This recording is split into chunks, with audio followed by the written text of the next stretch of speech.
Hi, the Mudbrooker here. Today I'm going to can a bean recipe that I've been working on for a bit. I'm going to make honey horseradish beans. And just to make things a little bit more challenging, I'm going to pressure can them over on my wood stove. Before we get underway, I'd like to thank my patrons on Patreon: Kay's Kist, Benedict Riggers, Joy Jones, Damian Bamer, Leo, Theodore Engelke, Valentin Toman, Rudy Belvano, Kiasby, John Wheeler, CJ, Sarah, and Jim Price. And today I'm going to have a glass of bourbon in their honor. I greatly appreciate the support, and I hope you take a moment to go ahead and join them over on Patreon. Here's to you guys. Anyway, I'm going to be using a no-soak method to can these beans. It's not really an approved method, but you can do so at your own risk.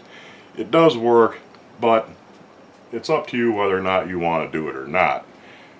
Anyway, I'm also going to be making a half a batch, but I will give you the recipe for a full batch, which makes about 15 pints more or less, depending on how things work out. First thing you'll need is 4 quarts of water.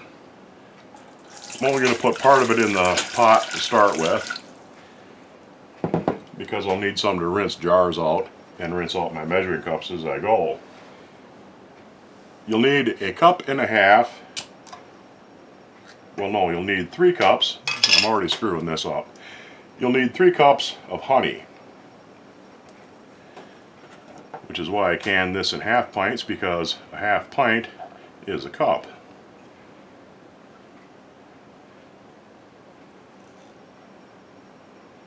There's 1 cup.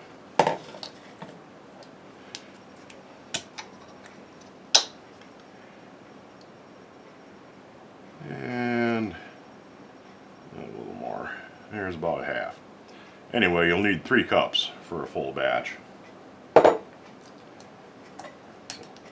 Aside, and what I'll do is take a little bit of my water, fill up my empty jar, and let that dissolve out the extra honey. Okay, I'll need a half a cup of ketchup. Any old ketchup will do. You just need it for the little bit of tomatoey flavor.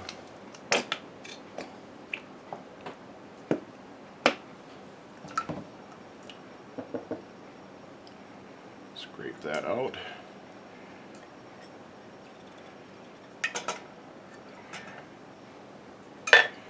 You will need a half a cup of barbecue sauce.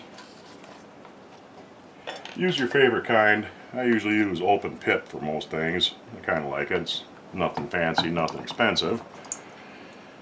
Half a cup of barbecue sauce.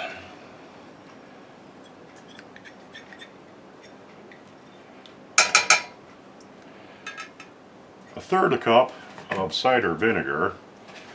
I'll just eyeball half of this with my quarter cup. Yeah, it's a bit more than I really needed, but that'll be okay. A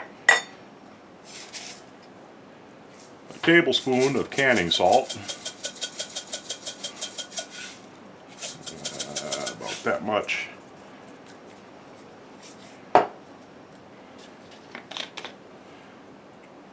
About a teaspoon of garlic powder.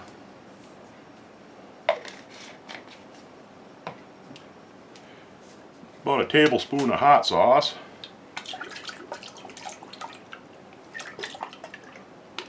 Or more. You'll need a quarter of a cup. Well, you need a half a cup. Sorry. You'll need a half a cup of horseradish. This is ground horseradish, or you want either ground or grated horseradish. You don't want the creamy prepared horseradish type. You just want the plain old ground up kind.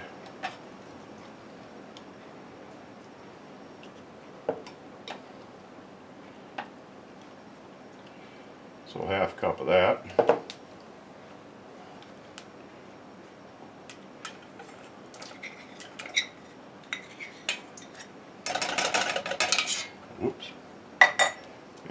forgetting something. Oh yeah, my molasses, which is across the room, of course.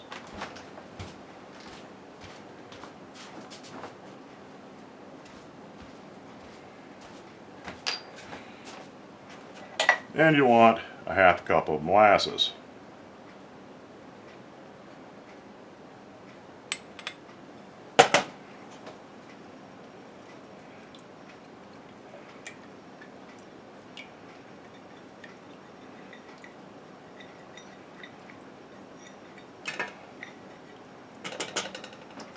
Just going to drop that right in my water, turn the heat on. And I want to bring this, get it all stirred together good. I'm going to bring this to a boil. And then we should be underway. You may have noticed that I got a little bit of a different camera angle going for me than what I normally do. It's because I'm trying out a new camera rig. So far I managed different, but I don't know about better camera angles. I still got to rearrange some stuff and work things out. But we'll get this all stirred up good, bring that to a boil, and we'll be ready to start filling jars. I have my sterilized jars, and in each jar I've put 1/2 cup for pints. You'd use 1 full cup for quarts, but I'm using pints, so 1/2 cup of washed, cleaned, sorted through beans in each jar. Now I'm going to take my very hot yet liquid.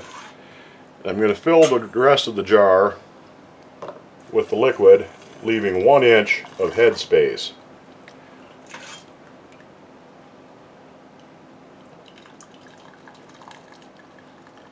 I'll fill 1 jar and then I will get the rest of them done off camera.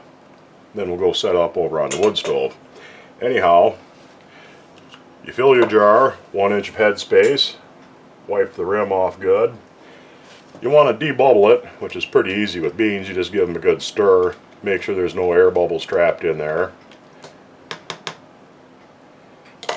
And then you take a lid, which has been soaking in very hot water, put your lid on, put a ring on, finger tight, and that's ready to go in the canner. I'll get the rest of these done, we'll get over on the wood stove, and we'll start canning these up. Okay, for this I'm going to use my 1950s era Presto No. 7 canner. I'm going to do that for a couple of reasons.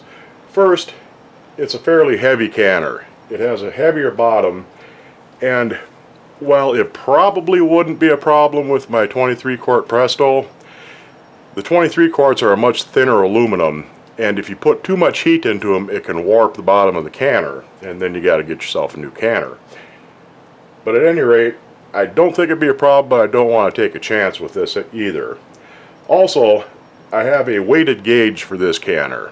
That's where you have the jiggly weight, which allows the pressure to escape, because I'm not going to be able to make the kind of fine adjustments I would need to hold steady using a regular pressure gauge type of canner like the 23 quart Presto. Also, I'm going to use a bit of extra water in this. I already have 3 quarts of water, which is what this would normally call for, but since I might not be able to get the temperature down slow enough, I'm going to lose a certain amount of water through the rocking of the weight, and I do not want to boil this dry. You can get away with a little bit of extra water in your pressure canner, but too little will lead to a disaster. Anyhow, I'm going to load this up, get my 7 pints of beans in here, get the lid put on, but not the weight yet, get her up to a boil, and get things purging. Like I said, I already have my 3 quarts of water in there, and I'm going to add about another quart. You don't want to cover the jars. You don't want to cover the jars when you're pressure canning, but a little bit, like I said, a little bit extra isn't going to hurt. You grab my lid,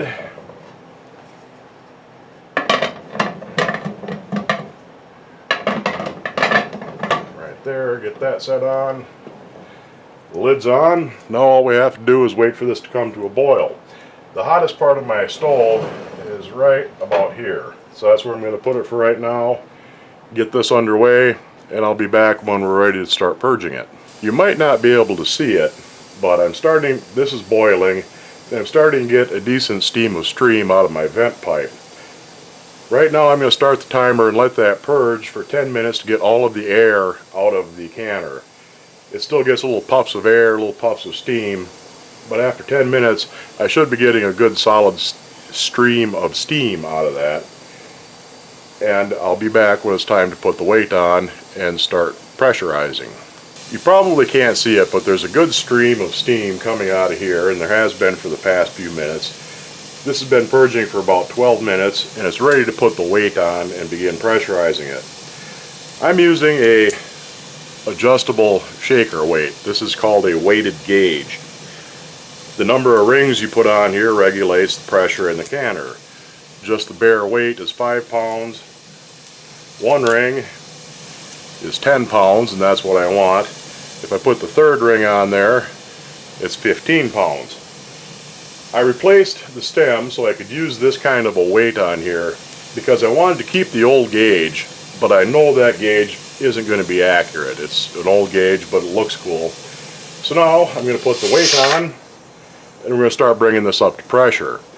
I do like to have a gauge on there though, because even though it isn't 100% accurate, I can see what's going on inside the canner and how fast the pressure is coming up. This is going along pretty vigorously, so it's probably going to come up pretty fast, and no doubt I'll have to move it over to a cooler part of the stove. Fire regulation on this is going to be challenging because I have to keep the heat up high enough that I don't lose pressure and have this stop boiling and drop below my minimum pressure. I'm going to be running this at 10 pounds for 80 minutes for pints, 90 minutes for quarts. So I have to kind of mix the wood I'm putting in there, put in one big piece and a couple of small pieces so that the big piece will burn slow enough that the fire is constantly going, but the smaller pieces will burn faster and give me a bit more heat right away. Once I get this up to pressure, I'll be back and we'll see how we're doing. My weight has started jiggling, so that means I can start my timer. Like I said, 80 minutes for pints, 90 minutes for quarts. That's jiggling a bit faster than what I really like it to, so I'm going to move this over a bit, carefully, to a cooler spot on the stove, and I'm going to try and let my fire settle down a little bit, and once I find a good steady rhythm for that to rock, hopefully I'll be able to keep my fire to where it'll maintain the speed of shaking that I like to have. I'm going to be back at about 80, maybe before then if things settle down and I get it going where I want it to be. But that's why I put the extra water in there too, is because if it runs a little bit faster than I like it to, it'll lose a bit more water than it normally would. So as a safety precaution, I put a little bit more water in there because you don't want to boil your canner dry. Bad things will happen. It won't explode, but your jars will break, you'll have a huge mess, and you might end up ruining your canner, especially if it's a newer, thinner Presto canner. You can really warp them bad if you run it dry. So we'll see where my speed of my jiggling settles down, and if I get a nice rhythm, I'll come back and show that to you. If not, I'll see you when this is ready to be taken off the heat. We're a bit more than halfway through our 80 minutes of processing time on this. This has been going for, it's got about 32, 33 minutes left. And you can see I've got it settled down to where it's rocking nice and gentle and even. I managed to bring the fire down a little bit, but in order to do that, you can't simply let the fire burn down. You have to maintain a certain baseline of heat. But by adding a couple of bigger chunks and a few smaller pieces to keep things going along, I got a little bit less intense fire going, and you can hear it's a little bit less intense boiling, a little less intense rocking. And that's where I want to try and keep this maintained. You can also see probably that I've moved it over some, because that seems to be the spot where it wants to do the best. One little problem that I should have anticipated but didn't is the wooden handles on this. When I had it over here, over the most intense part of the firebox, it started to brown a little bit of what varnish is left on the bottom side of that handle. It didn't scorch the wood, didn't scorch the varnish, but it kind of darkened it, and it was just about to where it was going to smoke. So every now and then I've been wiping the underside of these handles with a damp rag just to cool them off a little bit. But other than that, things are going along just swimmingly, and I'll be back when it's time to take this off the heat and let things cool off before we open it up. Okay, my timer's going off. So what I'm going to do is I'm going to gently move this over onto the reservoir where it's cool until it stops boiling and the weight stops jiggling. That doesn't mean by any stretch of the imagination that the pressure is off and it's ready to open, but once it stops boiling, I'll take it off the stove entirely, and you can't quite see it on camera here. I have a stand that I'm going to set it on until the pressure drops, and we're ready to open it. And I'll bring you back then when we're ready to open this up. But first, I got to move this gently off of the heat as best I can. Let that cool down. The other thing that makes a big difference controlling the temperature on the pressure canner is the slider in the back. The more you close it, the more heat will be diverted across the top of the stove and down the sides, so that'll get more heat over into this area where I had it sitting.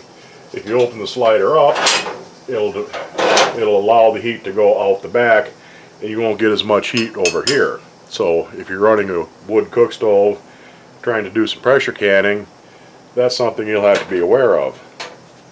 And I notice this has stopped boiling already, so I'll move over here and I will set this off on the stand so that it can cool down slowly and the pressure can drop. And I'll show you how I can tell how the pressure drops on this once it does.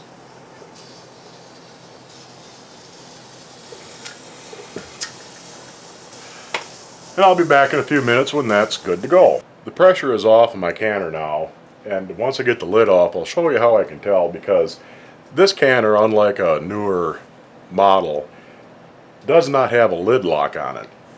And usually when the lid lock drops down, that's how you know there's no pressure left. But what I'm going to do is I'm going to set this back up on the corner of the stove here, take the lid off, and then take my jars out. Take my weight off first.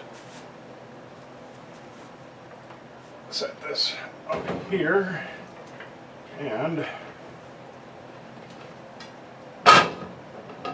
get my lid off. I have to set this on and run. Anyway, now this is a 1950s model, and I replaced the gasket and all the rubber parts on it, and the blowout plug in the middle there is still pretty warm to handle. Am I on screen? Yeah. You can see there's a little metal dingus inside of that. That pushes up when it's under pressure, and when it falls back in, the pressure's gone and it's safe to open it up and take your lid off. Set this over here.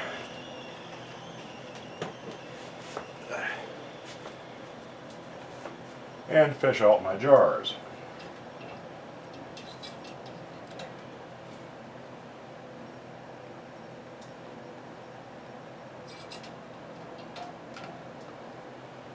Headspace looks good on them so far. I didn't get any siphoning. But one thing you will notice about using a no soak method is that after a few days, as soon as I get these out, I'll show you. When you take them out, the jars will be head spaced right, assuming you didn't have any siphoning on them. But after a few days, the liquid level tends to drop. It's not because you've lost any liquid. This was right up at 1 inch when I took it out of the canner to begin with, but the beans will continue to absorb water for a while. These are perfectly safe. There's nothing harmful about it, and this didn't siphon, so this is fine and dandy for storage just like it is. There's no loss of liquid or anything. It's simply been absorbed into the beans. And there you can see a little better. But anyhow, Also looking at this, I didn't lose too much water out of my canner, so that's all good. That is how you can beans with a pressure canner on a wood stove. If you ever need to try it, you know how to do it now. Thanks for watching, and I'll see you later.